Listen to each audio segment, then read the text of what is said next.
Hello and welcome to JK maths. I hope आप लोग अपने घरों पे सेफ़ होंगे। जहाँ जहाँ भी मिनिस्ट्री की तरफ से मैसेज आया है, अलर्ट आया है कि आप लोग घरों से बाहर मत निकलो, जहाँ पे भी फ्लैश फ्लड्स की या हैवी रेन की जहाँ पे भी वार्निंग आई है, आप लोग अपने घरों पे रहो, सेफ़ रहो। इस समय खासकर एस्पायरेंट्स के लिए बहुत क्रूशियल टाइम है, क्योंकि पीईटी आने वाला है, कश्मीर वालों का तो स्टार्ट भी होने वाला है, जम्मू वालों का भी आने वाला है। तो सब लोग अपने घरों पर सेफ़ रहो, ठीक है।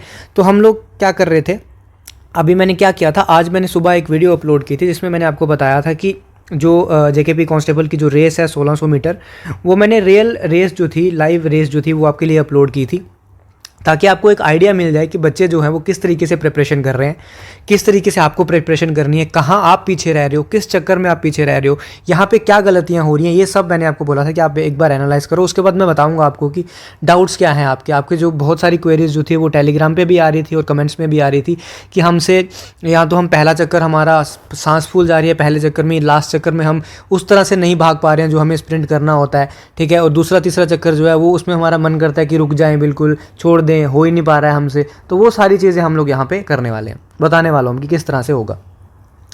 अब क्या होता है, सबको पता है कि 1600 मीटर रेस जो है वो सभी एस्पायरेंट्स के लिए एक सबसे बड़ा चैलेंज है, ठीक है। ऐसा नहीं है कि वो बहुत आसान चीज़ है, वो सभी एस्पायरेंट्स के लिए एक सबसे बड़ा चैलेंज क्या है, 1600 मीटर रेस। और उसमें भी असली स्ट्रगल क्या है, क्या आपकी स्ट्रगल फर्स्ट राउंड में होती है, क्या आप सबसे तेज़ भाग जाते हो फर्स्ट राउंड में, क्या लास्ट राउंड में आप पुश नहीं कर पा रहे, क्या आप सेकंड या थर्ड राउंड में मतलब पेस को मेंटेन नहीं कर पा रहे। तो उस सारी चीज़ों के बारे में हम लोग बात करेंगे। अब मैं जो भी आपको बताने जा रहा हूँ उसमें आपको अपने आप को अपनी बॉडी के हिसाब से एनालाइज करना है कि मेरा फर्स्ट राउंड में प्रॉब्लम आ रही है, मेरा सेकंड या थर्ड में आ रहा है, मेरा फोर्थ राउंड में प्रॉब्लम आ रही है, ठीक है। तो सभी के प्रॉब्लम का सोल्यूशन होगा, बस आपको ये खुद से एनालाइज करना है कि मुझे प्रॉब्लम आती कहाँ पे है, किस राउंड में प्रॉब्लम आती है, ठीक है। तो क्या होता है, सबसे बड़ा आपको पता है कि सबसे बड़ा चैलेंज क्या है। अगर आपको 1600 मीटर 630 में मारना है तो आपको अप्रॉक्सीमेट हर एक जो है 400 मीटर वो कितने में मारना पड़ेगा, अप्रॉक्सीमेट 1.37 मतलब 1 मिनट 37 सेकंड के आसपास जो है आपको वो हर एक राउंड जो है वो कंप्लीट करना होगा, ठीक है। अब प्रॉब्लम क्या आती है, अगर हम फर्स्ट राउंड जो है वो फुल स्पीड से भाग जाएं, फुल स्पीड से भाग जाएं मतलब कई बच्चे क्या होते हैं ना, वो बहुत होशियारी दिखाने के लिए क्या करते हैं, पहला राउंड इतना तेज़ भागेंगे सबको दिखाने के लिए मैं बहुत ज़्यादा तेज़ भाग रहा हूँ। लेकिन उससे प्रॉब्लम क्या आ रही है, उससे आपको दो प्रॉब्लम्स आ रही हैं। अगर आप तो बहुत तेज़ मारे हो, मतलब 1:10, 1:15, 1:20 के आसपास सॉरी उसके आसपास अगर आप पहला चक्कर मार दे रही हो, तो उससे प्रॉब्लम क्या आ रही है, ऑक्सीजन डेट, मतलब आपकी ऑक्सीजन लेवल जो है वो कम हो जा रहा है बॉडी में, सांस फूल जा रही है आपकी बॉडी, जो क्या हो रही है, बॉडी आपकी स्लो हो जा रही है, ठीक है। पहला चक्कर तो आप बहुत 300-400 मीटर तो आप बहुत ज़्यादा खींच लेते हो, लेकिन उसके बाद होता क्या है, एक तो ऑक्सीजन की कमी हो जाती है, दूसरा बॉडी आपकी क्या है वो स्लो पड़ने लगती है, ठीक है। इसीलिए फर्स्ट राउंड क्या करना है अपना, फर्स्ट राउंड में अपना थोड़ा सा कंट्रोल रखो, ठीक है। लोगों को ये मत दिखाओ कि फर्स्ट राउंड में हम लोग इतने फास्ट हैं। जो भी आप कभी भी रेस देखना, किसी भी रेस में देखना, जो स्टार्ट में होता है, खासकर 1600 मीटर जो स्टार्ट में होता है, वो लास्ट में तीसरे चौथे राउंड में नहीं दिखता आपको कहाँ पे है। ये आपने बहुत ज़्यादा रेसेस में मेंशन, ये आपने वो किया होगा, देखा होगा मतलब, ठीक है। तो हमको क्या करना है, फर्स्ट राउंड हमको थोड़ा सा कंट्रोल वे में करना है, क्योंकि हमको पता है कि हमको हर एक राउंड जो है वो अप्रॉक्सीमेटली 1:37 के आसपास निपटाना है। तो हमको 1:25, 1:30 के आसपास भी हम अगर अपना पहला राउंड करेंगे तो उसमें कोई इशू नहीं है। पहला राउंड सिर्फ इतना करो कि आपकी सांस नहीं फूलनी चाहिए, आपका ऑक्सीजन कम नहीं होना चाहिए, आपकी बॉडी स्लो नहीं होनी चाहिए, ठीक है। अब आते हैं आप दूसरे राउंड पे। अब दूसरा राउंड का जो पहला 200 मीटर होता है ना, उसको भी आपको जो है वो लगभग उसी पेस पे लेके चलना है जो आपका फर्स्ट राउंड होता है। ये ध्यान से सुनना मेरी बात। अब कई बच्चे ऐसे होंगे जिनकी सांस नहीं फूलती है, तो वो चाहे 1:10 में लेके चले, 1:20 में लेके चले, वो तो निकाल ही लेंगे, तो उनके लिए प्रॉब्लम नहीं है। प्रॉब्लम मेन उनके लिए जिनका टाइमिंग क्या है 6:30 के आसपास ही आ रहा है, उनको थोड़ा सा डाउट रहता है कि सर मेरा क्या वहाँ पे हो पाएगा कि नहीं हो पाएगा, मेरा 6:45 है। क्योंकि कई लोग बोलते हैं ना कि अगर आपका 6:45 6:50 भी आ रहा है तो आप ग्राउंड में जब जाओगे तो आप 6:30 के अंदर ला दोगे। वो ऐसा क्यों होता है वो भी मैं बताऊंगा। तो पहला जो दूसरे राउंड का पहला है आधा चक्कर जो है 200 मीटर के आसपास, वो भी आपको इसी पेस पे लगाना है जिस पेस पे आप फर्स्ट वाला राउंड लगा रहे हो। मतलब अपनी पेस जो है थोड़ी सी कंट्रोल करके रखनी है। उसके बाद जो आगे आएगा सेकेंड राउंड का हाफ और थर्ड राउंड, इसमें आपको क्या करना है, अपनी ब्रीदिंग को फिक्स करो। क्योंकि आपको पहले राउंड में सांस चढ़ी होगी, आपने 1:25 में भी मारा होगा अगर, तब भी वो आपके लिए थोड़ा सा फास्ट है, तो आपकी अपनी पहले ब्रीदिंग फिक्स करो। अब ब्रीदिंग फिक्स करने के लिए क्या करना है, हैवी इनहेल और एक्सहेल करो, मतलब पूरा इनहेल करो। लोग क्या करते हैं, फास्ट सांस लेते हैं, तो उसकी वजह से क्या होता है, उसकी वजह से नो डाउट सांस फास्ट लेंगे, एनर्जी ज़्यादा बढ़ेगी, लेकिन उससे प्रॉब्लम ये है कि आपको पेट में किसी लोगों को क्या होता है, पेट में दर्द होती है, पेट में साइड में दर्द होती है। ठीक है, एक तो कारण क्या है उसका, एक कारण है उसका, दो कारण क्या क्या है। पहला कारण तो ये है, एक तो वो पानी पी लेते हैं पहले ही, रनिंग से पहले पानी पी लेते हैं, या रनिंग से पहले उन्होंने खाना ज़्यादा हैवी खाया होता है, उसके कारण भी पेट के साइड वाले हिस्से में दर्द होती है।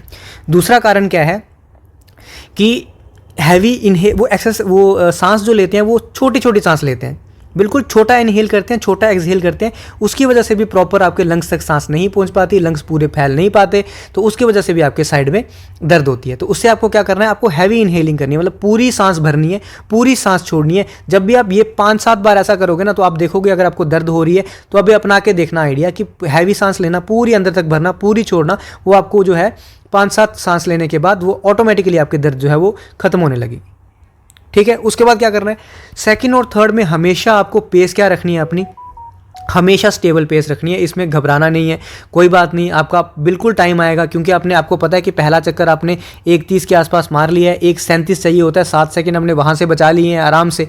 ठीक है, उसके बाद आपने पहला 200 मीटर भी जो है वो उसी पेस पे भागा हुआ है, आपको पता है कि आप सही पेस पे जा रहे हो, कोई इशू नहीं है उसमें, आराम से हो जाएगा। लेकिन मेन चीज़ क्या है, अपनी पेस को स्टेबल करके रखो। आपको जैसे थकान होगी, आपके कदम क्या होने लगेंगे, छोटे होने लगेंगे, तो उस केस में आपको क्या करना है, आपको आर्म स्विंग्स, ये बहुत ज़्यादा इंपॉर्टेंट चीज़ है, लोग इस पर ध्यान नहीं देते हैं, बॉडी पोस्चर पे लोग ध्यान नहीं देते हैं, लेकिन बॉडी पोस्चर जो है वो बहुत ज़्यादा रोल प्ले करता है आपके रनिंग में, बहुत ज़्यादा रोल प्ले करता है आपकी रनिंग में।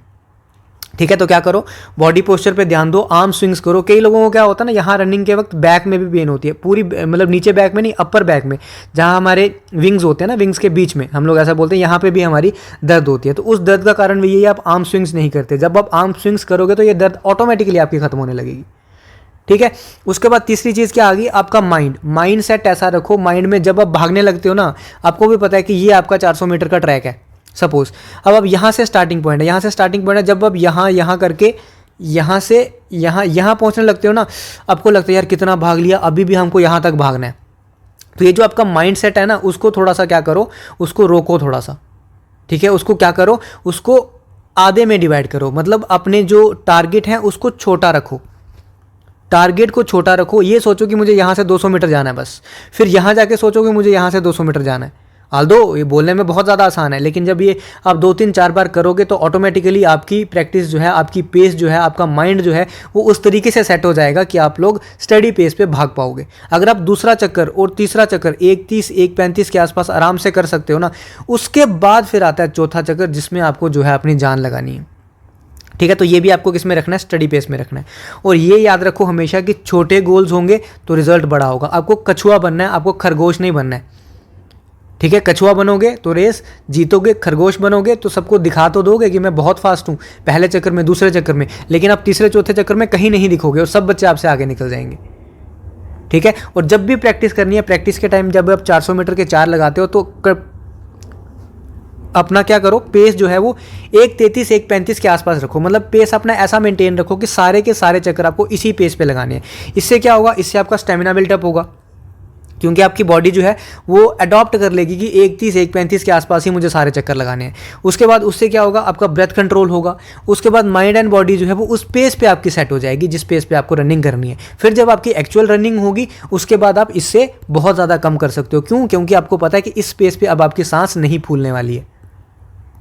तो याद रखो दोस्तों, सेकंड और थर्ड राउंड जो है वो मोस्ट इंपॉर्टेंट राउंड है आपके लिए। यही डिसाइड करेगा आपका आने वाला फ्यूचर, यही डिसाइड करेगा आपको कि आप वर्दी पहनोगे कि नहीं पहनोगे। क्योंकि सेकंड और थर्ड चक्कर में जहां लोग धीरे हो जाते हैं, अगर आपने अपनी पेस वहां पे मेंटेन कर ली, ठीक है, लोग वहां पे धीरे हो जाते हैं सेकंड एंड थर्ड चक्कर में, लेकिन अगर आपने वहां पे अपनी पेस मेंटेन कर ली तो फोर्थ चक्कर में आप आराम से उसको खींच सकते हो।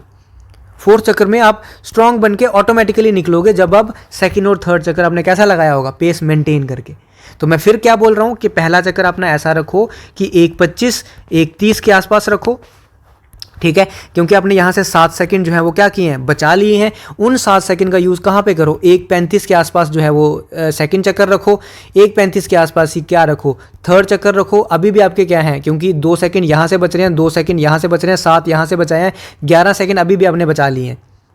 ठीक है। लास्ट चक्कर आपको 1:37 पे मारना होता है, मतलब 1:37 पे अगर 4 मान के चलें तो 11 सेकंड आपके बचे हुए हैं, तो उसमें 11 ऐड करूंगा तो कितने हो जाएंगे 148, तो 1 मिनट 48 सेकंड है आपके पास लास्ट चक्कर के लिए। तो लास्ट चक्कर आपको खींचना है, इसका मतलब जैसा आपने पहला चक्कर मारा था ना उससे भी आपको लास्ट चक्कर खींचना है। तो 1:20, 1:25, 1:30 पे भी आप मारोगे, 1:40 पे भी मारोगे, तब भी जाके आपका ऑटोमेटिकली ईजिली आपका क्लियर हो जाएगा। ठीक है। तो अगर जेकेपी कांस्टेबल अगर बनना है तो तुमको अपनी स्पीड कंट्रोल, पेस कंट्रोल करनी ही होगी। तुम्हारी असली ताकत क्या है? पेस कंट्रोल ही तुम्हारी असली ताकत है। शुरुआत स्ट्रांग मत करो, मैंने पहले भी बोला, खरगोश मत बनो, कछुआ बनो, फिनिश स्ट्रांग करो। लोगों को ऐसा लगना चाहिए कि भाई स्टार्ट में ऐसा लगना चाहिए कि ये क्या है, ये कैसा भाग रहा है, ये तो नहीं हो पाएगा। लेकिन उन्हीं लोगों को ऐसा लगना चाहिए फोर्थ चक्कर में कि ये कहाँ से आ गया, ये तो था ही नहीं सेकंड थर्ड राउंड में, फर्स्ट राउंड में हमारे साथ था ही नहीं, ये कहाँ से आया फोर्थ राउंड में। इस तरीके की शुरुआत होनी चाहिए। शुरुआत चाहे स्ट्रांग आपकी ना हो, लेकिन फिनिश आपकी कैसी होनी चाहिए, स्ट्रांग होगी। तो अगर ये टिप्स आप फॉलो करोगे तो 6.5 मिनट में, मैं गारंटी के साथ कह सकता हूँ, 6.5 मिनट में 1600 मीटर आप आराम से निकाल लोगे। ठीक है। अब बारी तुम्हारी है, ग्राउंड तुम्हारा इंतजार कर रहा है। All the best. आप फ्यूचर कैंडिडेट हो, फ्यूचर कांस्टेबल्स हो आप जेएनके के, आप आराम से निकाल लोगे उसको। साथ में मैं एक चीज़ ये भी ऐड करना चाहूँगा कि आप लोगों का बहुत ज़्यादा प्यार मिल रहा है, बहुत अच्छा रिस्पांस मिल रहा है आप लोगों का, इसीलिए हम लोग भी अपनी तरफ से क्या कर रहे हैं, कोशिश कर रहे हैं कि आपका जो भी डाउट होता है, जो भी आपकी क्वेरी होती है, चाहे वो टेलीग्राम पे हो, चाहे वो कमेंट्स में हो, उसको जल्दी से जल्दी हम लोग सुलझाने की कोशिश करें, ताकि बच्चा जो है वो परेशान ना हो। तो ऐसे ही अपना प्यार जो है, अपना प्यार हम पे बनाए रखें। हमारा मोटिव यही है। हमारा मोटिव क्या है मेन? हमारा मोटिव यही है कि अगर हमारी वीडियो से किसी एक बच्चे की भी सिलेक्शन होती है, एक बच्चे को भी मोटिवेशन मिलता है, एक बच्चे को भी बेनिफिट मिलता है, तो हमारे लिए वो सबसे बड़ी बात है। हमारा असली मकसद जो है वो यही है। ठीक है। तो ऐसे ही अपना प्यार बनाए रखो। बाकी अगर आप प्ले लिस्ट पे जाओगे तो वहाँ पे आपको forest inspector, wild life guard और बाकी जेकेएसएसबी के जितने भी एग्जाम्स हैं उसके लिए मैथ्स की जो प्रिपरेशन है, मैथ्स का जो सिलेबस है वो आपको वहाँ पे मिल जाएगा। वो हमारा चल रहा है। उन वीडियोज़ को भी ऐसा ही अपना प्यार दो, प्यार अपना बनाए रखो। आप लोग कांस्टेबल्स हो, आप लोग कांस्टेबल बन गए हो, ऐसा समझो कि हम लोग कांस्टेबल बन गए हैं। मन में यही रिपीट करो कि हम लोग बन गए हैं, बस जल्दी से जल्दी हमको अभी अपने सेंटर में जाना है, ट्रेनिंग सेंटर में ट्रेनिंग करनी है। ठीक है। तो बढ़िया से अपना एग्ज़ाम दो। Thank you.